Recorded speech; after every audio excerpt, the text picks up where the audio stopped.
second chance in the game.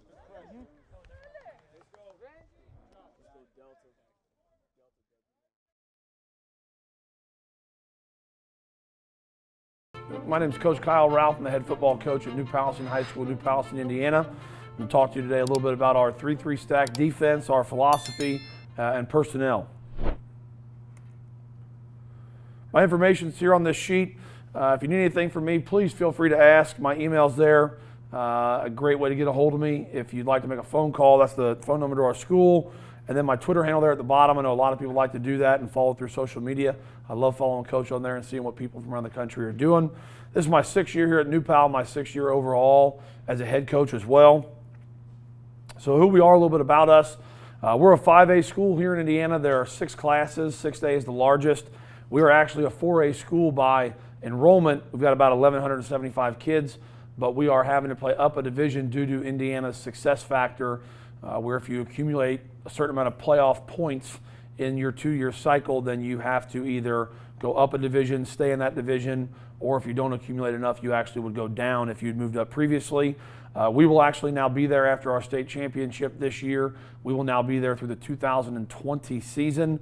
So that will take us through 6 consecutive years of having to play up a division above our enrollment. We're about 20 minutes outside of Indianapolis. In 2018, again, despite playing that 5A playoff schedule, where you're playing teams that have 70 to 100 plus kids on their roster, we had our biggest team this year with 54 players on JV and varsity in total. But we've been very successful. My 6 years here, we are 74-4 overall. Been fortunate enough to win 2 state championships, one in 4A in 2014, and then we won one this year in 2018 in 5A. We were also the runner-up in 5A in 2015. We've had a great run. We've got some great kids, great young men that work tremendously hard. So our defense here, my first year in 13, we did not make the adjustment to the 3-3. I thought it was better for our kids to stay with the defense they've been accustomed to. I was announced as the head coach in February, so kind of that late winter, early springtime there. And we were going to adjust the offense significantly anyway. And I thought for so many kids having to play both ways, making that adjustment to offense and defense in that offseason might be a little bit much. They were not accustomed to either one of the 2 things that were going to be put in. So we stayed with the previous defense in 2013 and try to keep that simple for those guys, and then made the full adjustment to the 3-3 in 2014. So since we've done that now for the last 5 years, against the run, we're doing a tremendous job. We've held our opponents to 2.91 yards per carry and 104 yards rushing per game. A lot of the teams that we play against are big run-heavy teams, so that's a really great total for us. We led the state in tackles for loss in 2014 with 191, and then our stats the last couple of years have again been pretty solid. 15, we had 105. 16, we only had 67 off of a pretty young, inexperienced defense. 17, we had 89, and then this year we had 102. So we've done a great job of making negative plays out of this defense as well. Against the pass, we've kept our opponents to 45.5% completion rate, 5.757 yards per attempt, 121 passing. We've created 94 interceptions in 5 years. We've led the state in sacks 2 years in a row. 13 was one of them, where we played a stack every once in a while, but again, hadn't made a full change to it. Played more of a 3-4 that year, but had some of those stack elements involved in certain scenarios. And then 2014, we led the state of Indiana again. That was a full 3-3 year. We were top 50 in the country. I think in 2013, actually, we might have been top 10 in the country in sacks. In 2015, we were top 15 in the state. In 2017, we were again top 15 in the state, and then this year we were top 5 in the state of Indiana in sacks. We averaged 38 pass breakups a season, which is exceptional. I'd love to have some more of those be actual interceptions, but I'll take the negative play anyway. And then in 2018, in total plays, we created a turnover scenario on 5.5% of our opponent's plays, which gets you to that 3 per game, which is our goal. So that's pretty outstanding to hit that. We were really pleased with that, that a turnover scenario happened on about, if you play 60 some odd plays a game, you're getting a lot of opportunities right there to get those turnovers to try to get to your 3 a game. So we were pleased with that. Overall defense here, again, our 5-year averages, We give up 3.98 yards per play and 227 yards per game, which is great. Our goal is to hold everybody under 250 if possible. So we've done that exceptionally well. We have 24 defensive touchdowns, 10 by interception, 14 by fumble. We've created 167 turnovers in 5 years. Again, the average is 2.61 per game, which we're very, very pleased with. 12 points per game. Our varsity is holding teams to somewhere under 10 points per game as far as their actual game time is concerned. So once again, we're thrilled with that. And we are plus 121 in turnover margin in 5 years, which is an average of 24 seasons. And again, you're going to win a lot of ball games if you can do that.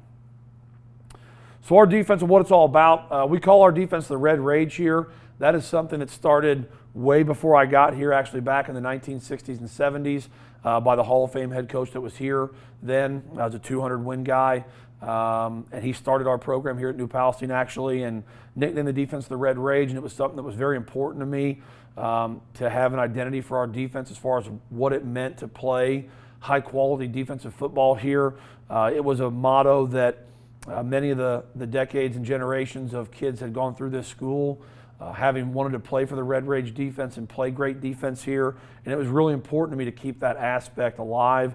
And so we have done as much as we possibly can to make sure that that Red Rage motto stays up front in everything that we do. We play a single gap control defense, a little bit different than maybe some of the stack teams do. Some stack teams favor kind of a two-gap principle. Again, I think I mentioned earlier, we don't have a lot of players. A lot of our guys have to play both ways. Some of that is just the sheer amount of coaching time it takes to be really good at playing two-gap defense. We just don't have that time available to teach those kids that stuff. So we favor a single gap control from our guys up front, and then our linebackers more over the two-gap style. It's just a simplicity thing. Again, not saying it's right or wrong. It's not for everybody, but we play single gap as opposed to a double gap control. So a couple of the notables since we've gone to this defense here, I think that are important, some of the things that we've been able to accomplish. You know, a lot of people think playing the 3-3 is more about stopping the pass because you've got 5 DBs out there. It's not. I think that, especially as an offensive guy, and then having my hand in the defense, I actually coach the defensive backs as well, but I'm also the offensive coordinator here. You know, I think that the edges and the angles are something that make it really difficult for offenses to attack a 3-3. We play it slightly different than a lot of people probably do, but it has been exceptional against the run for us as well. And I think a big part is obviously having some defensive linemen up front that can really play. But the angles blocking wise and those edges that it forces you to play on are really difficult for an offense. So some of the things that we've been able to do, we held a state leading rusher that ended up signing Division I and has been a starter at Division I school. We held him to half his average. He led the state in rushing and broke the state rushing record. He had over 3,500 yards in a season. We held him to half his average and 1/3 of his yards per carry. He was averaging over 12 yards a carry when we played them in the semifinals, in the playoffs, and we held him to just a hair over 4, which was absolutely exceptional. Held a 2,000-yard rusher to 20 yards, under a yard per carry. State leading rusher. In 2015, we held him to under 100. You know, the JV let him go over 100, but our varsity kept him to under 100 yards. It's the only time all year that someone had done that. 1,500-yard rusher and a kid that went to Division I for track. We held him to 24 yards on 15 carries for 1.7 per attempt. He was averaging over 7 on the season. Held one of the best teams in the state. They were ranked number 2 in the state of Indiana, going for over 350 a game. We held them to 138 rushing and 1/3 of their yards per carry. Held a top 10 offense in the state semifinals to 6 points and half their yardage total. They were averaging somewhere around 40 points a game. We held them to 6. State leading passer, he was throwing for over 315 a game in 2016. We held him to 79 yards and 4 interceptions. We're the only team all season that kept him below 175, and we held him well below that. Held a Division I quarterback to 4 of 11 passing for 41 yards and actually shut them out. 2017, we put the number 1 passer in the nation, averaging 415 yards per game in the air raid. We held him to 266. Number 1 rusher in Indiana, averaging over 238 yards a game. We held him to under 100. Unfortunately, the JV gave him up to over 100, but our varsity had kept him to under 100 yards, which was outstanding. In 13 of our 14 games this year, so 2018, Nobody scored on us in the first quarter, which is really an incredible statistic. We only gave up 10 points this season in the first quarter, and it didn't even happen until actually week 13 or week 14 was our first points that we gave up in the first quarter of the entire season. We held 2 Division I receivers in our conference to a total in the 2 games to 7 catches for 101 yards and no touchdowns. And then our opening playoff round this year, we played a team that had 3 Division I tight end or receiver combination kids. We held those 3 to 10 catches for 80 yards and no touchdowns. So we've done some great stuff with this. And again, I think that blend of being good against the run and the pass is something critically important to be able to understand that we've been able to do both of those things exceptionally well. So our stack, why did we go to it? This area, our school, we're trying to fit our personnel as best we can. We don't often get a lot of big linemen. We don't have a lot of linemen. So playing 4 of them at once is not much of an option to play an even front. So it really was going to have to be an odd front scenario anyway. We do have a lot of pretty athletic kids that are kind of that linebacker-ish size that are 185 and really tough. And we've had a couple linebackers that have ranged up to 225 to even 230. Now some of those guys might become defensive tackles for us as time goes on, but we have a lot of linebacker personnel, but we have a ton of defensive back personnel and skill personnel. So being able to put 5 defensive backs on the field and use their size and their range to our advantage has been great for us. Again, it's just who we have. If we had a ton of big guys and not many big skill players, we might run an even front. But I think fitting your system to what you have in your building and in your program is critically important. We don't have the ability to 2 platoon kids, so our kids got to play both ways. The other great part about this is only using 3 defensive linemen. We're not burning the gas tank up on a lot of our offensive linemen, or those guys having to play both ways. We want to try to keep the big boys off the field as much as we possibly can. So if we can find 5 really good offensive linemen and maybe 1 or 2 of those guys have to play both ways for us, or maybe they can share time and we can get 2 good defensive linemen to step up in 3 of those spots, and then 1 O lineman maybe plays both ways. We'll try to do that if we possibly can. But our kids got to play both ways, so having to practice everything like that, it's tough on the bigger guys. So playing 3 is significantly better than trying to find 4. Again, the 2-gap style is something that we just can't do. Our kids are usually pretty athletic and fast and aggressive kids, so the single gap style is something that is great for us. They can move a lot more fluid. They can be a lot more physical and aggressive, that 1 gap, and kind of force the issue with the opponent instead of having to react through the 2-gap stuff. And that's kind of why we favor that single gap instead of the 2-gap style.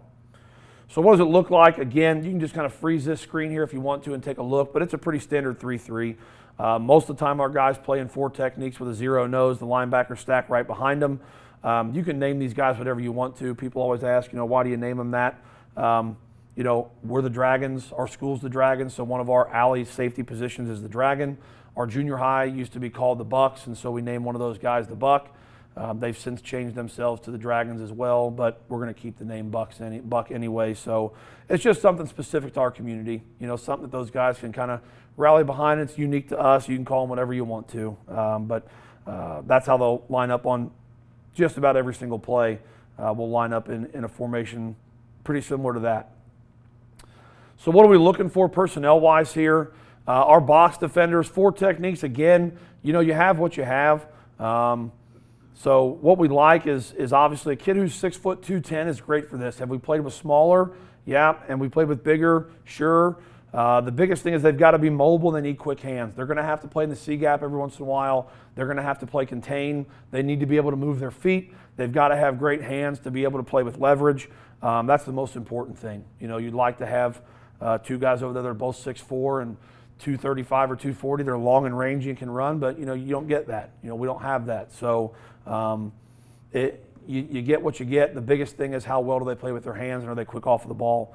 Nose guard, again, we've had kids that are fire hydrants. We played a guy a couple years ago that was 5'8", 265, and you just couldn't move him. We've played a guy down there that was 5'9", 175 that was so fast you couldn't get your hands on him. We've played 6'1", 255 there. The biggest thing is they have to demand a double team. It doesn't really matter what the kid's like, what he's built like. If 2 people have to block him or he is a nightmare for 1 to block, that achieves the goal. And you can play about anybody in there as long as they can get that done. If they demand two people blocking them, or when one blocks them, they are a problem, you've got your nose guard. Mike Linebacker, he's a run stuffer for us, aggressive, runs tackle to tackle, doesn't do a lot in pass coverage. From time to time, he'll need to do pass coverage stuff, but he is pretty much going to be 100% dedicated to the run.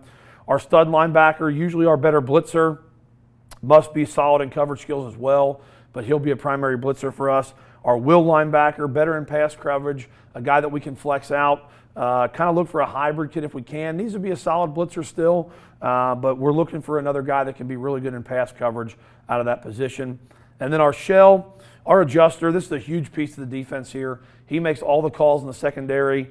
He can make some box calls if necessary, but he has got to be your best quote-unquote football player. Maybe not the best player you have, but has to be incredibly smart, very vocal, a tremendous leader, has to just be a tremendously football savvy kid. Most of our guys at that position have been incredibly intelligent kids, 4.0 students and stuff, and are just really, really heady, smart football players that can get everything in front of them lined up and fixed. Corners, again, whatever you have, you're going to have to find guys that obviously can cover tremendously well. They need to be fast. Everyone would love to have their guys have great hips. I think the biggest thing at corners, they just need confidence here. We play a lot of different coverages. They've got to be confident kids. We're going to play 0, 1, 2, 3, 4. They've got to be confident out there at corner. And I think if they've got that, then they're at least 90% of the way there. Dragon and Buck, these are kids who could be an adjuster. Great athletes, instinctive kids, can set the edge on the perimeter. They need to be very physical for us. They are up near the ball quite a bit, much closer to the action than what the adjuster is on a normal basis. So those usually are kids that are a little bit bigger maybe, that can set the edge, kind of your hybrid outside linebacker type guys. If you're a 3-4 type team, maybe those are guys that we look at for an outside backer in that possible 3-4 type deal. Those are the type of kids that we're looking for there. Linebacker play here obviously is key. Our defensive line is going to stunt, they're going to slant, they're going to move every single play and try to be as disruptive as they possibly can. Our linebacker play is absolutely critical here for us. What we teach our linebackers is to kind of read the triangle that's in front of them, and I've got it color-coded here on the screen for you so you can see, but what we've found as we've kind of gone through this is, those linebackers early on in the system had a tendency to look more into the backfield than they should have and not so much read their keys. So what we started doing is kind of teaching them to read the triangle, where the base and the bigger part of that triangle in front of their face is what's most important. That's where the most information is going to come from, that wider part of the triangle. And then as they see that, they'll kind of look through then to the backfield action. But, really it goes back to the old school, follow your guards, read your keys.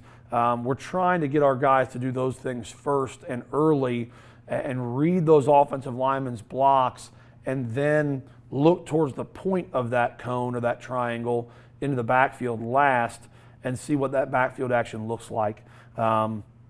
Again, one of the big things here is our defensive line is going to be that single gap approach, and mistakes do happen. Again, you'd like them not to, they shouldn't, whatever you want to say, but at the end of the day, they're high school kids and they're going to make mistakes. Our linebackers, we talk to them quite a bit about never double gapping us. That will absolutely kill a 3-3 defense, is if you put two guys for the same gap. So we tell them to not follow their chain defensive lineman. That defensive lineman, maybe he's supposed to stunt out to the C gap and accidentally he goes into the B gap. If our linebacker just goes and stands and runs in there right behind him and follows his chain defensive tackle into the B gap, then we've lost contain. So they kind of have to correct things on their own a little bit. Fortunately, it doesn't happen very often, but that's definitely one thing linebacker-wise, that they got a lot of stuff happening in front of their face, and as they're kind of reading the base of that triangle, if their defensive tackle ends up going the wrong way, maybe he gets blocked down into a gap he's not supposed to be in, they've got to correct that, and they've got to then replace him in his gap. So it's something that we do have to work on. But again, it doesn't happen too often to us, but it is something that we have to coach ourselves through. So a couple clips here I want to show you of kind of good examples of how the single gap stuff works for us here on defense. Again, you can see us playing our 3-3 here. We're shifted just a hair because of some tendencies here. This is a clip from a couple years ago, but It's a great look here, just kind of this toss sweep. You can see our two defensive tackles. Here's our nose guard. Here's our four technique, doing a great job of scraping and playing flat. They're both going to displace with that near hand and press off that offensive lineman here, and you're going to see them flatten their bodies out and essentially eat that whole gap up with their body. Now, this is a great coaching point here. So this kid over here is a big Division I player that played O-line. This school put him at tight end, and we knew that we were going to lose this battle pretty much about every time we fought it. So you're going to see him pretty much maul our buck here in a second. But it goes back to the rules. So here's our will linebacker. When our buck gets essentially reached here, he's supposed to have essentially what is the D gap right now. He's supposed to have contain out there playing the D gap, but this big Division I kid is just going to maul him and shove him wherever he wants to. So our linebacker is supposed to be in the C. He's not going to follow and double gap us through there. He does a great job of actually scraping over the top here. If you watch him, okay, see him scraping? We've done a great job with our tackles here. There's our middle linebacker scraping and running, following the near hip. We're losing this battle, which we kind of went into the game thinking that was going to happen to us. You're not going to be able to deal with 6'5", 280-pound tight ends that are going to go play Division I football when that guy was 6'1" and 175. That's not a matchup you're going to win. So, but our backer does a great job scraping over the top and then chases that inside hip down and makes a great play. So I'll let you play. I'll go full speed here and just let it kind of happen. But a great job by our interior guys here of flattening themselves out and pressing off and holding that single gap. Okay, here's another one this year's state championship game. Kind of a tight flex bone set here. They're going to go this kind of almost a rocket toss scenario and let this toss get way out wide. You'll see our front side four technique here. Again, a sophomore kid, longer, about 6'3" and 200 pounds. Do a great job right here with his hands. He presses off this tackle right here and then actually attacks their wing on the edge and turns this ball back inside. But you can see we're not, here's our contained player, here's our corner fill, okay? Here's our backer scrape, here's our D lineman keeping a single gap. We've got really nice backside pursuit, and we actually turn this rocket toss all the way back, and then a great pursuit gang tackle here for a big loss in the state championship this year. So I'll let it play full speed here. But a great job by our guys up front. Nose guard does a great job taking on the center's block and compressing. It's really well done by those guys up front, and a great job by the backers scraping across their gaps then. Here's a shot of a double tight inside zone, outside zone team here. Really nice job again by our guys up front. We're actually going to slant at the back here. So we're going to eat this double team. We're going to eat this double team and try to let our linebackers play to the play side and stay free. They do a really good job right here. You can see them being patient and scraping. There's a body in all white, a body in all white, a body in all white, a body in all white. We've got all those gaps covered square with white jerseys and white helmets here. Okay, and that's what we're looking for. We do a good job. Okay, we stay square. We don't go give them edges. Make this guy kind of juke and then bounce this thing and then gang tackle and force a fumble. Really great play.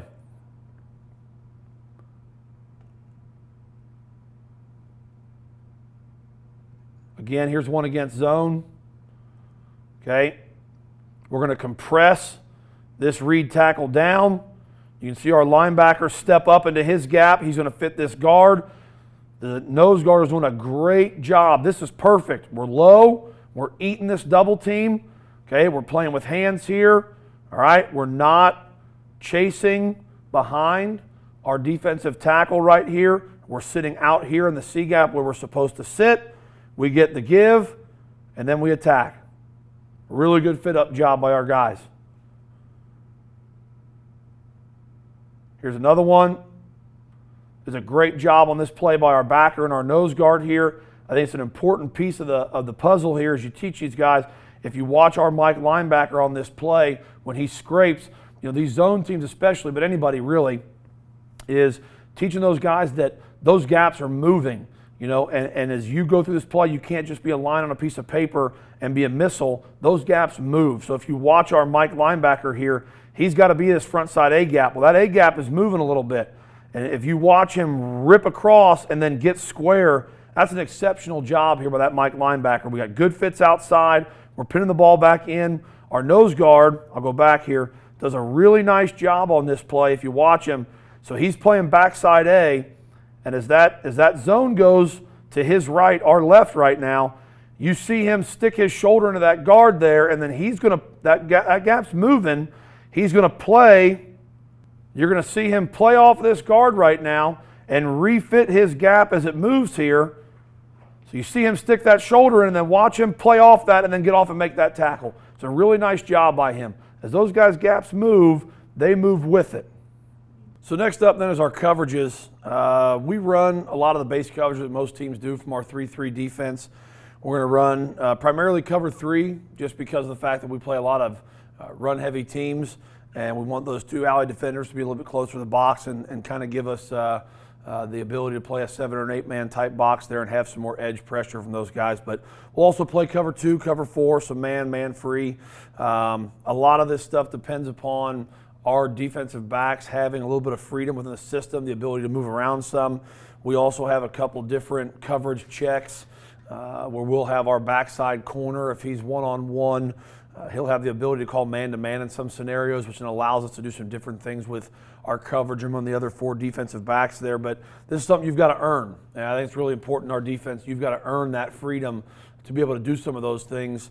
And again, maybe one of our corners can't handle man-to-man coverage back there, and so we don't do that stuff. But for the most part, our guys have been pretty efficient in that. One thing that's different, though, is our cover 2 principles. We actually stole kind of the Tampa 2 principle where your Mike linebacker is a run-pass-read type guy, and if it's a pass, he would drop into that middle hole there. We want our Mike linebacker to be a run stuffer, and so when we play cover 2, we actually use our adjuster as a Tampa 2 type player where if he were to read run, he'll come downhill and fill, and if he reads pass, he'll sit back in a little bit of that deeper middle hole there, and I'll show you some clips of that as well. So this is just some general stuff diagram-wise. Again, you can pause this if you want to. I'm not going to go over this a whole bunch here, and you can look at the responsibilities and everything of our guys, but this is kind of how we play that cover 2 look. That Mike linebacker, if he does have pass coverage responsibilities, he'll play that short middle hole, but our adjuster is going to fill most of that area, especially when it's deeper. So here's kind of what this looks like now. We're going to play cover 2 here. You can see our adjuster here in the back has got a lot more of a forward lean going on right now. He's actually going to take steps forward out of this progression here.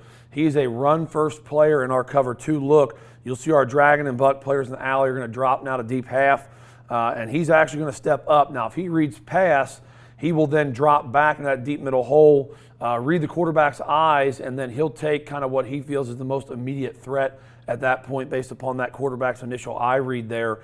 If you play against a great quarterback that's well coached and he maybe looks our adjuster off, it's not a huge loss because you still have a great sound cover 2 structure back there. He's just an extra hat. So if for some reason he gets looked off, we're still perfectly fine.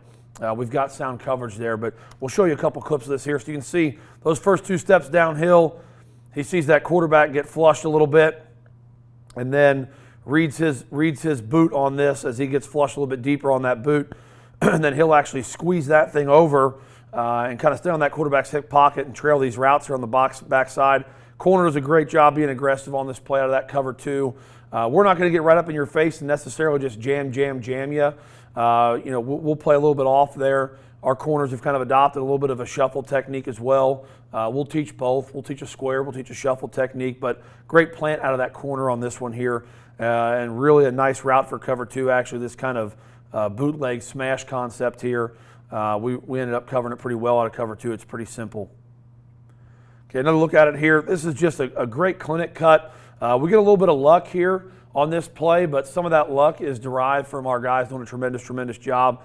This is our semifinal game here. You'll see our adjuster who's standing extremely close to the line of scrimmage right now. He's right at about 7 yards probably. Again, he's a run-first player here. They're getting down right on the edge of the red zone, and we're expecting a run.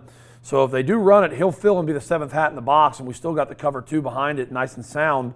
And on this play, they actually throw it. He does a tremendous job. You'll see him read pass, read the quarterback's eyes, open his hips up, and then find that route with his eyes. And we get a little bit lucky here.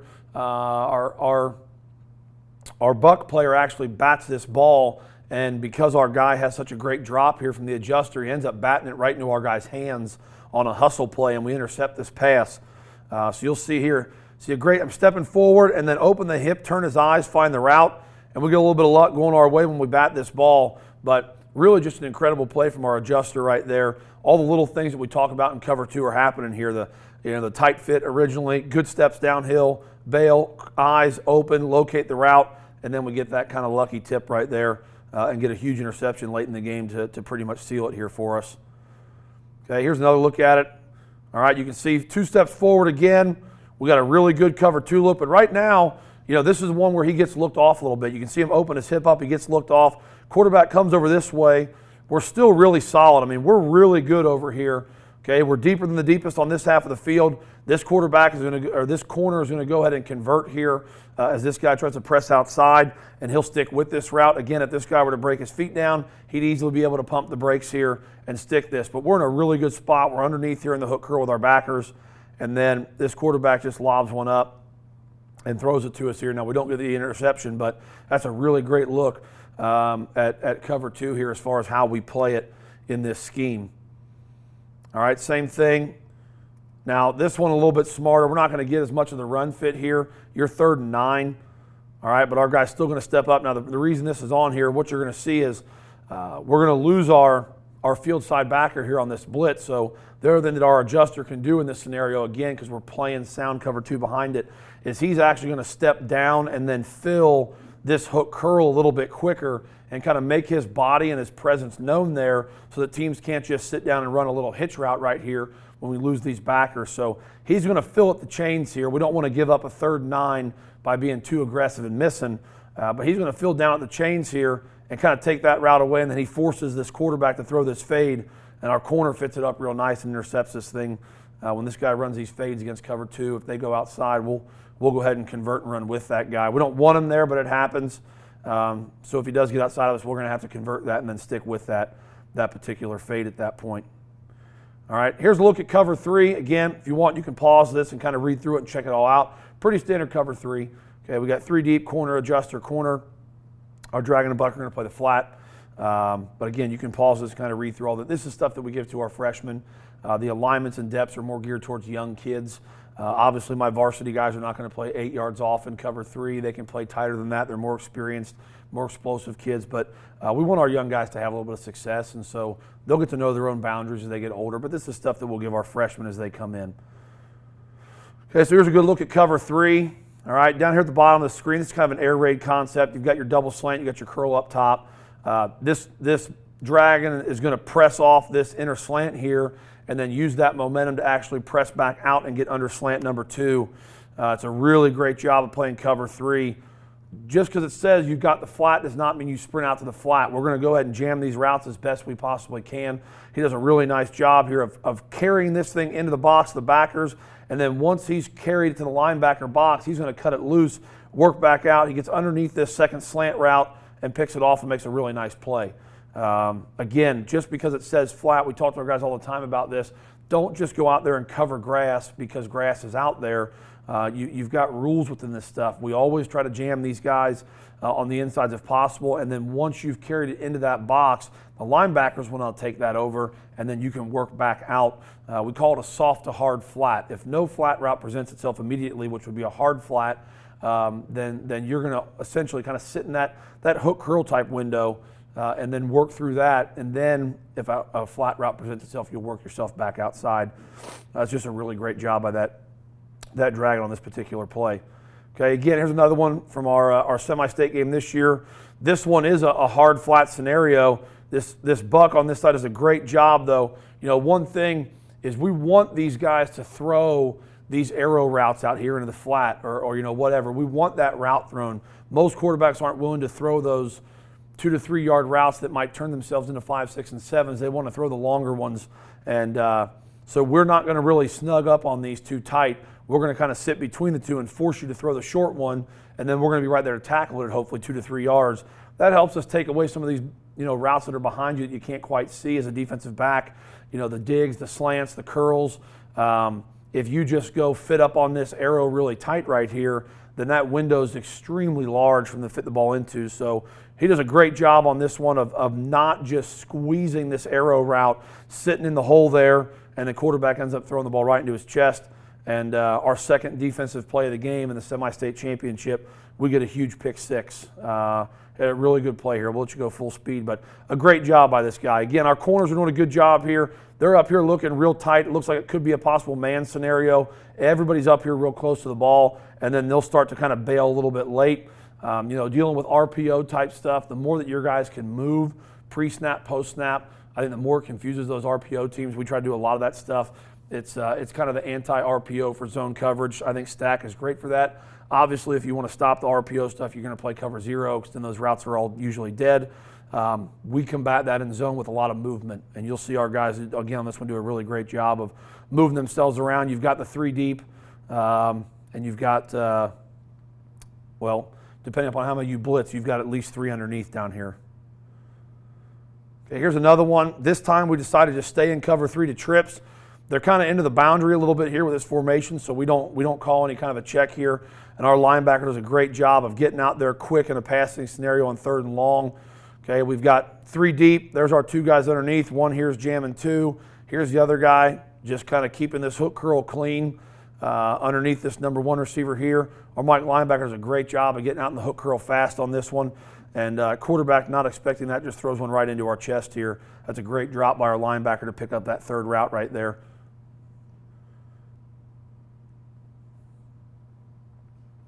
Here's one, too, that a lot of teams like to attack the stack against. Okay, the flood concept. It's something that we run as well. So what you're going to see here, again, kind of into the boundary. They overload the formation over here into the boundary, and so we kind of squeeze our coverage down some. We're still playing cover 3, but we're going to squeeze it over. This is actually our buck right here who's kind of squeezed over, and our adjusters now bump some. But we tell our guys to do against these flood routes here, they're going to try to high-low your dragon or buck player, and so we work on this quite a bit. We don't want that guy to get high-low because as soon as you pick the low one, they throw the deep out over your head on flood. And if you stay with the high one, then they throw the short one, and they end up picking up 7 or 8 yards on that. So we will actually just split the difference between the two. This guy does a great job. If you see him ride out that route from number 2, and then he doesn't stay up high with it, because then they're going to nickel and dime you down here on the low one, and he doesn't squeeze the low one because they're going to drop it over for a first down here on the 8-yard out. He sits right between the 2 of them, which buys time for our adjuster to actually squeeze that deep out. He's kind of taking that window away and giving this guy time to rally to the ball. Quarterback's starting to run out of real estate here to the sideline, and he tries to force one over our head. Our guy makes a great play. You can see him jump up here and pick this off. But by the time this ball's thrown, we've got the arrow covered, and my adjusters made it over here to the sideline to cover this deep out route. I mean, it's a really great rep out of these guys, and then we get actually a pick 6 out of it. A really nice play by our Dragon on this one here. So if those teams are going to try to run flood against you, which a lot will against stack, that's what we teach our guys to do. They're going to try to split the difference on that flood as long as humanly possible and give our adjuster some time to get over there and rally to that football. Okay, cover 4, not one that we use a ton, but something that we've had to go against, especially with some of the air raid teams. We like to move our guys around quite a bit in this. So we'll give a couple looks at this here. Not something that's really popular, but something that we do execute and have had to execute. All right, so here's a good look at it. A lot of movement now. This actually is our stud linebacker here. He's going to act like he's going to pressure, then he's going to open and bail and get out in the hook curl. We're going to pressure the flat over here with our buck player. Our Dragon's going to actually be playing corners at quarter. Here's our adjuster in quarter and our opposite side corner as well. And you'll see these guys all kind of bail. I mean, we're getting a pretty good look at 4 deep here. Okay, again, not something popular that we like to do a ton, but something that we can do in long yardage or against some of these air raid teams that are fully committed to passing the football. This team is a team from our conference that a couple years ago was leading the nation in passing throughout the majority of the season. And they were throwing the ball 65 up to 75 times in a game. And so you've got to have some answers for that, and their coach does a great job. And so your normal cover 2 and cover 3 stuff just isn't going to hack it at times. You've got to have a little bit of a different answer. So this is kind of a look at that. And again, their quarterback kind of launches one here, and our corner makes a great play on the ball and gets his foot in bounds down here on the sideline. But just the ability to change it up here and now get to a 4-deep scenario is really nice for us. We got a lot of jams there. We see we knocked one of those guys down on the top side. Getting a little bit more physical with those seams as well, and not letting those guys get inside the wall of our defense there. All right, different year, again, kind of a little bit of a different one. This was another team that we thought was going to probably air raid against us in the playoffs. They motion over here now to empty, so we're going to change our coverage up a little bit. Okay, we're still going to play cover 4, but these guys' jobs are going to change as we kind of move through this.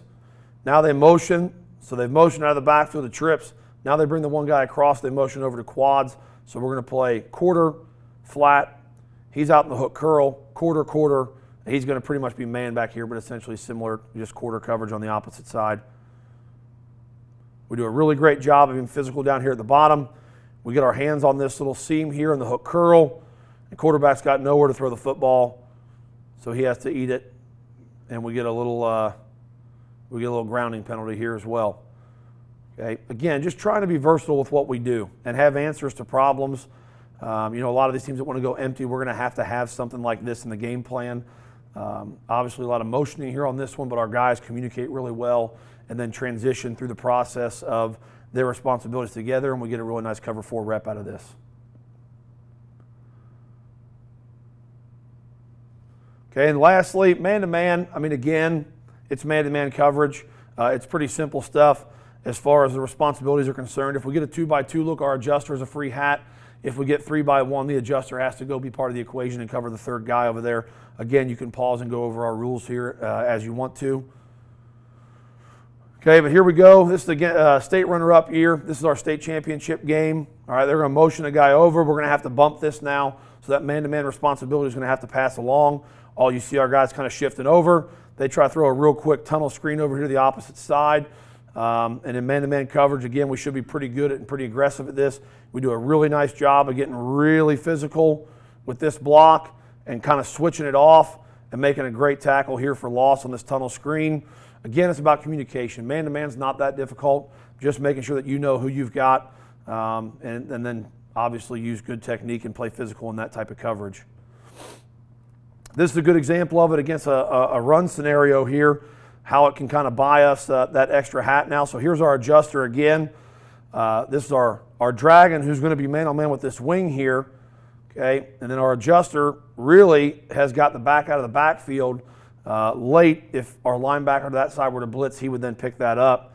But in this scenario, they don't do that. You're going to see now how this benefits us here, how aggressive that adjuster can be downhill in the run game. He's up there in the pile now. That's our 7th hat in the box in that man-free scenario. And then another one from the same game here.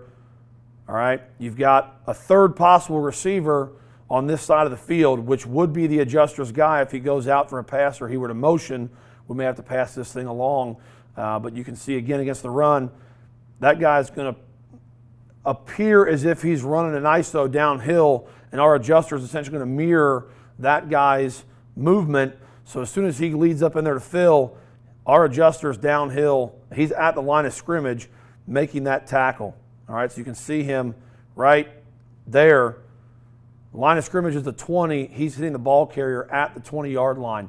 Again, we're playing man here, and the way that they run this play, it gives us the ability to get that extra guy down to the box right there. That's a really nice play from our adjuster as well. So just using your guys creatively, I think, is important. Again, man-to-man is a nice coverage if you've got the guys for it. Fortunately, this year we did have the players to be able to play man-to-man, and so we could mix that in there as a nice change of pace, and it complements your zone coverage stuff really, really well. Okay. Our interior movement is critical for us. We like moving our guys a lot. You probably saw some of that on tape here. We like to move our guys around, especially in the box, against that RPO stuff. The more your linebackers and your defensive backs move around, the better off you are. So I kind of took some screenshots here. We played against a Division I quarterback a few years ago. I've had these screenshots for a while now, but this is the type of stuff they're trying to do to teams, especially teams that are good or have really talented players. we're trying to confuse you a little bit, or as much as we can. So this is kind of what we look like pre-snap here. And then he'll address the center and start his cadence. You can see how much we've moved in that second shot now. And then he's actually going to pull off the cadence and look back to the sideline for kind of a check with me play, which is something they did quite a bit. And now my guys are moving even more. Now they're moving to the opposite side of the center. They're closer, they're further, including the defensive backs. You can see number 9 and number 3 have also moved around quite a bit as well here. Now he restarts his cadence, and we've moved yet again. So in about a 15-second window, he's gotten about 4, 5, 6 different pictures of what our defense looks like. That makes it difficult with your pre-snap stuff of where you want to put the football at. And we actually ended up bringing a blitz off that boundary side there, a nice little zone blitz off that boundary side, and got some pressure on that particular play. We also like to do it with our defensive backs. You know, again, combating the RPO stuff is critical now. We play a lot of teams that try to do that stuff. And the more that your DBs can move pre-snap, the muddier it gets for those quarterbacks. They're not as confident in that read. They see one thing pre-snap, they see something different post-snap, and it kind of messes. It's probably one of your better options against those RPO teams is to get those guys mobile, get them moving around, and mess with that quarterback a little bit. So again, here's just a look from one of our playoff games. It looks a little bit silly down here at the bottom, but trust me, our guys were experienced here and know what they're doing. This is our first state championship season back in 2014. So these guys are all kind of in a line here. That's our corner, our buck, and our will linebacker all in a row right now. And this quarterback ended up being a walk-on at a Division I school. He's a nice little player. So we're trying to mess around with what he's doing here backside. And our corner then walks up like he's going to run our corner fire pressure. And you can see the receiver point him out right now. And the quarterback obviously realize and think that he's going to get this corner fire out of the boundary here. And then the very next second, our corner bails, and the buck runs up like he's going to pressure, which neither one of them are going to. But that quarterback now has got a pretty good sense that there's going to be some heat coming off the boundary side here in one way, shape, or form. And again, actually, we don't have any pressure coming off that side at all. We end up with a really good cover 3 look. We got 3 over, 3 under. The pressure was actually coming off the field side again that time. Neither one of those 2 DBs that were moving around actually brought anything. And you know, that the kid on the bottom that they put in the single coverage down there was actually their best receiver by far. And so that quarterback pre-snap thinking I'm going to get him one-on-one with one of their guys. He actually, you can see number 3 is looking for the ball. He lobs this thing up to number 1 because he thought he was getting one-on-one coverage, and he actually doesn't. And he ends up throwing this thing way over and over their heads. But again, that's where that movement is nice. You're giving that quarterback a lot of different pictures to look at, and it makes it really difficult on him. Last thing here, again, for the heavy run teams that we play, we've had to modify our stack a little bit just because it only normally provides you with that 6-man box. The optional 7th, like you've seen here, can come from about anywhere. It could be your dragon, it could be your buck, it could be your adjuster. We do blitz our corners on occasion. It could be one of those guys. But some of those teams are just absolutely committed based upon formation and philosophy to run the football and run it consistently. We've had to obviously adjust to that some. So we get an 8-man box look out of what we call our monster package here. It's essentially just a 5-3, and these are just a couple still shots of it here. We don't end up having to play it a ton, but it is something we've had to use in the past. So you've got your standard 4-0-4. This would be our dragon. There's your stud, your Mike, your Will. That's your buck. Here's a corner, the adjuster, and the other corner. This is our first state championship game. We played a Flexbone Veer team here. Obviously, you can see the box is packed up with absolutely everybody there is that can play the game of football. So playing that 6-man look is not going to help us here. And so we've had to adapt a little bit and obviously find some ways to get immediate pressure in the box here. So these heavier package teams, we've got this as an option. And then another look at what we call power wing. You know, your double tight, double wing, and that kind of sniffer fullback type look. We've played a few teams that have this as an offense, and again, it's difficult to deal with. The amount of pressure they put on you with just that constant power run game is difficult. But the monster look has been something great for us. You got 2 guys out there for contain. You're pretty sound against the pass as well. And again, just something that's an option out of the 3-3 to be able to play that's pretty simple and pretty flexible to get your kids in the best position to be successful that we've had to adapt to. So Thank you for your time. Again, you can go back and look at any of those things you want. And if you have questions, please feel free to get a hold of me. Thank you.